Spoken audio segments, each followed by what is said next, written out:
সুন্দর ফুটফুটে একটা মেয়ে, ওকে এক্ষুনি জয়ের কাছে নিয়ে যাওয়া উচিত। কি গো, তুমি কি বলো? অবশ্যই। দেখো, ফুল ফল ছাড়া গাছকে শুধু শুধু দেখতে ভালো লাগে কখনো? না না, আমার মনে হয় ওই বাচ্চাকে পেলেই জয় তাড়াতাড়ি সুস্থ হয়ে উঠবে। দেখো, আর দেরি করো না রানী। তোমাদের মান অভিমানের জন্য একটা বাচ্চা কেন সাফার করবে বলো তো? যাও, এক্ষুনি ওকে নিয়ে জয়ের কাছে যাও। জয়েরও তো অধিকার আছে বাবা হিসেবে মেয়েকে কাছে পাওয়া। এসো তো, এসো। দাঁড়ান মা, যাবেন না।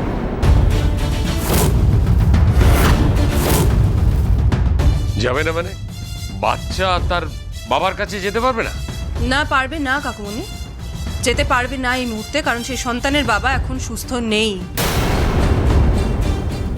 ও মেনলি রেগে গেছে ডাক্তার সময় মতো পৌঁছয়নি বলে। জয় একদম স্বাভাবিক অবস্থায় নেই, প্রচন্ড ডিস্টার্বড হয়ে আছে, অসন্তুষ্ট হয়ে আছে, রেগে আছে, রীতিমতো জিনিসপত্র ছোড়াছড়ি করছে ঘরের মধ্যে। এই সবটা হয়েছে তোমার জন্য। ওদিকে জয় ওইভাবে এক্সাইটেড হয়ে পড়ছে, আর এখানে তুমি বাচ্চা নিয়ে আদিক্ষেতা করছো।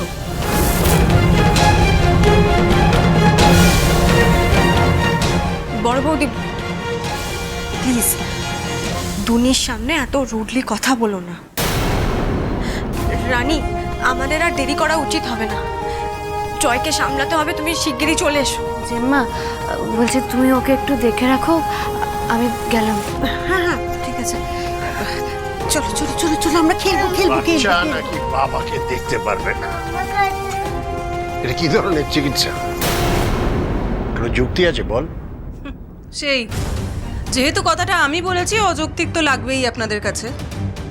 অথচ ডাক্তার যে বারবার বলে দিয়েছেন যে জয় এখন উত্তেজিত হয়ে পড়লেও শারীরিক ক্ষতি হতে পারে, এই কথাটা আপনাদের কারোর মাথায় থাকছে না। আমি তো বুঝতে পারছি না, ডাক্তার এত সব কিছু বলে দেওয়ার পরেও রানী আর দুনিকে নিয়ে কেন এত আদিক্ষেতা চলছে এখনো ওই বাড়িতে। কি চাইছেন আপনারা? একটু সত্যি কথা বলুন তো।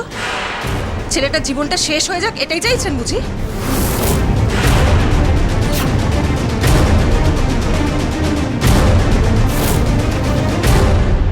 শোন না জয়, বলছি ওই ডাক্তার চলে এসেছে, এক্ষুনি চলে আসবে। ওকে অনিশা আনতে গেছে। এই যে সকালের ওষুধগুলো তো আমি দিয়ে দিতে পারি, তাই না বল? এক্স্যাক্টলি জয়, এইটুকু একটা ব্যাপারের জন্য তোমার এত রাগারাগি করার কারণটা কি? রাগার এই তো অনিশা ডাক্তার নিয়ে চলে এসেছে। কি ব্যাপার কি? হ্যাঁ, এত দেরি করলে কেন? ছেলেটা অস্থির হয়ে যাচ্ছে। যাও তাড়াতাড়ি যা করার করো। কিরে, তুই ডক্টর মৈথিলির সঙ্গে দেখা করতে চাইছিলি? শেষে বৌদি, হ্যাঁ হ্যাঁ হ্যাঁ, তুমি এখন ঘরে যাও। হ্যাঁ হ্যাঁ, সেজ বৌমা তুমি ঘরে যাও।